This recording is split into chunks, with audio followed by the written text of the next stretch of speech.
নমস্কার বন্ধুরা, আমি রুদ্রনাথ চ্যাটার্জি, একজন audiologist and space therapist. Rampurhat speech and hearing সেন্টারের তরফ থেকে আজকে আমি কথা বলতে চলেছি। রামপুরহাট স্পিচ অ্যান্ড হিয়ারিং সেন্টারে স্পিচ থেরাপি যে মানের বা যে কোয়ালিটির হয় সেটা আপনি অন্য কোথাও নাও পেতে পারেন। So it is the best place for a child to get speech therapy. So আর দেরি নয়, যদি আপনার বাচ্চার মধ্যে কোনো রকম স্পিচ সংক্রান্ত সমস্যা হচ্ছে তাহলে আজকে নিয়ে আসুন এই নাম্বারটিতে, যে নাম্বারটি স্ক্রিনে ভেসে উঠছে 9434556466। এই ফোন নাম্বারে নাম লেখান এবং নাম লেখানোর পরে আপনাকে একটি অ্যাপয়েন্টমেন্ট দেওয়া হবে। তো সেভাবে আপনি কমিউনিকেশন করতে পারবেন এবং আর দেরি করবেন না, বাচ্চাকে অতি অবশ্যই নিয়ে আসুন এবং স্পিচ থেরাপি সম্পর্কে আরও জানুন এবং স্পিচ থেরাপি কীভাবে করতে হয় শিখে নিন, যাতে আপনিও কিন্তু বাড়ির মধ্যে স্পিচ থেরাপিটা ভালো করে করতে পারেন। Thank you so much. আশা করি ভিডিওটি আপনাদের খুব ভালো লেগেছে। যে কোনো বিষয়ে যে কোনো টপিকের উপরে ভিডিও পেতে আমাকে কমেন্টে কমেন্ট করুন, কমেন্ট বক্সে। আমি সেই বিষয়ে ভিডিও বানাবো। So thank you. और यही अनुभव मैं आपके सामने साझा कर रहा हूँ। जब वह 1.5 साल का हुआ तब कभी कभी उसे कोई पीछे से आवाज़ देता तो वह अनसुना कर देता। उसको कोई नाम से पुकारता तो वह उसकी ओर कोई ध्यान नहीं देता था, देखता नहीं था। मगर मैंने या मेरे परिवार ने कभी इस और ध्यान नहीं दिया कि यह भी कोई समस्या का कारण बन सकता है कि वो नहीं देख रहा है, किसी की तरफ पीछे मुड़ के नहीं देख रहा है, नाम बोलने पर किसी और आकर्षित नहीं हो रहा है। तो हमने उसको मामूली बात समझा।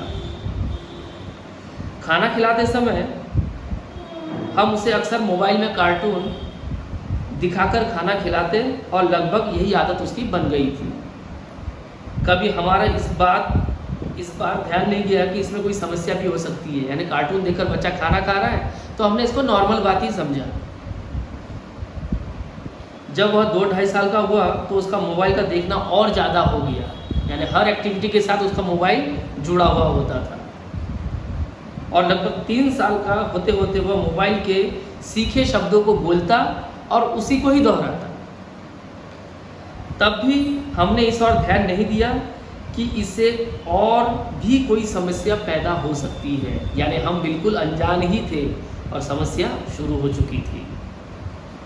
लेकिन धीरे धीरे कुछ समस्याएं हमारे सामने भी आने लगी, जैसे वो आई कांटेक्ट नहीं करता था, आंखों की तरफ नहीं देखता था, अपने नाम के पुकारे जाने पर प्रत्युत्तर नहीं देता था, पैंट में ही पॉटी कर देता था और कुछ बोलता नहीं था कि मैंने पॉटी कर दिया है, या पॉटी करने के बाद बच्चा एक प्रकार का जो इंटेंशन दिखाता है वो सब उसने नहीं देखा गया। अब हमारे लिए थोड़ा चिंता का विषय बन गया था। इसी बीच वह बीमार पड़ा, उसे हम डॉक्टर के पास ले गए। उसके ठीक होने पर हमने डॉक्टर को उसकी समस्या के बारे में बताया कि डॉक्टर साहब वो पॉटी करता है या सुसु जाऊंगा, इस तरह से कुछ भी नहीं बोलता, क्या उसको कोई समस्या है? डॉक्टर ने हमें कान के डॉक्टर के पास जाने का सलाह दिया। डॉक्टर साहब को लगा शायद उसे सुनने में कोई दिक्कत हो रही है, इसलिए शायद बोल नहीं पा रहा हूँ।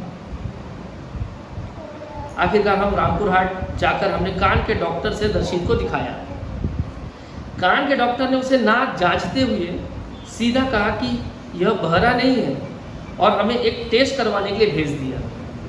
बिना जांचे कहा कि वो बहरा नहीं है, लेकिन आप एक टेस्ट करवा लीजिए, जो एक स्पीच और हियरिंग सेंटर था। डॉक्टर साहब ने उसकी जांच की तो उन्होंने बताया कि आपके बच्चे को माइल्ड ऑटिज्म के लक्षण हैं। ऑटिज्म नाम की समस्या मैंने जीवन में पहली बार सुना था। जी हाँ, ये इस प्रकार की समस्या या एक रोग है या कुछ प्रॉब्लम है, ये हमको नहीं पता था। फिर हमने डॉक्टर साहब से पूछा तो डॉक्टर साहब ने हमें इसके बारे में पूरे विस्तार से बताया कि किस तरह इसको यह समस्या हुई है, और इस समस्या का सबसे बड़ा कारण बताया मोबाइल। मैंने महसूस किया यहाँ एक बहुत बड़ी गलती हुई है कि मैंने अपने बच्चे को मोबाइल देकर उसकी परेशानी को बढ़ा दी। उसी समय मेरे परिवार को बहुत दुखी महसूस हुआ। हम अपने आप को हताश और निराश महसूस करने लगे और अंदर ही अंदर रोने लगे। डॉक्टर श्री रुद्रनाथ चटर्जी ने हमें समझाया कि डरने से काम नहीं चलेगा, आपको दर्शित का पूरा पूरा ध्यान रखना है और उस पर मैं जो भी एक्टिविटी करवाने बोलूँगा आप उसे घर पर करवाना है, पूरी मेहनत और लगन के साथ। इस मामले में उन्होंने हमें 2 सख्त निर्देश दिए। बच्चे को मोबाइल दिखाना नहीं है और ना ही उसे टीवी दिखाना है, और यही गाइडलाइन मेरे बच्चे के लिए वरदान साबित हुआ। अपने बच्चे को दिखाने का यह मेरा पहला दिन था। जी हाँ, यह यहाँ पर आने का मेरा उस दिन वो पहला दिन था, और यही पहला दिन मेरे बच्चे की आशा का किरण बनकर आया। फिर हम 1 सप्ताह के बाद फिर बुलाया गया। बीते 1 सप्ताह में डॉक्टर साहब के दिए गए 2 निर्देशों से मेरे बच्चे के मुंह में पहला हिंदी शब्द फूटा। वह दिन मेरे परिवार का सबसे खुशहाल दिन था, जो डॉक्टर साहब के दिए गए सफल इलाज में से एक था। मैं गिन के तो नहीं बता सकता मैं कितने दिन गया या नहीं गया, पर हाँ, जितने बार भी डॉक्टर साहब के पास गया उतने ही बार डॉक्टर साहब ने दर्शित के लिए तरह तरह की एक्टिविटी, एक्सरसाइज और ना जाने कितने तरह के पेपर वर्क, पजल वर्क, चावल से बादाम चुनना, डिब्बे में लकड़ी डालना, डिब्बे में सिक्के डालना, मैचिंग करना, कलरिंग करना और ना जाने कितने तरह की एक्टिविटीज और एक्सरसाइज जिसे मैंने कभी सुना भी नहीं, देखा भी नहीं, वह सारे दर्शित से करवाए गए। धीरे धीरे वह ठीक होने लगा। एक बार फिर जब डॉक्टर साहब के पास गए दर्शित को लेकर, तो डॉक्टर साहब बोले आपका बच्चा अब ठीक है, अब आपको दोबारा आने की ज़रूरत नहीं है। साथ ही उन्होंने यह भी कहा, जहाँ मैं पहले काम करता था वहाँ ऑटिज़म से पीड़ित बच्चों के माँ बाप को किस तरह ठगा जाता है, पर मेरे सेंटर में यहाँ हर काम ईमानदारी पूर्वक होता है। मेरे बच्चे के ठीक होने पर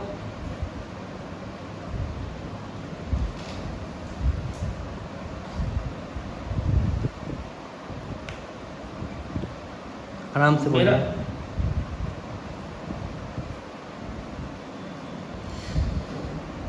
मेरा परिवार बहुत भावुक हुआ और डॉक्टर साहब के प्रति अपनी संवेदनशीलता जताई। आपका आभारी, मानस कुमार दास।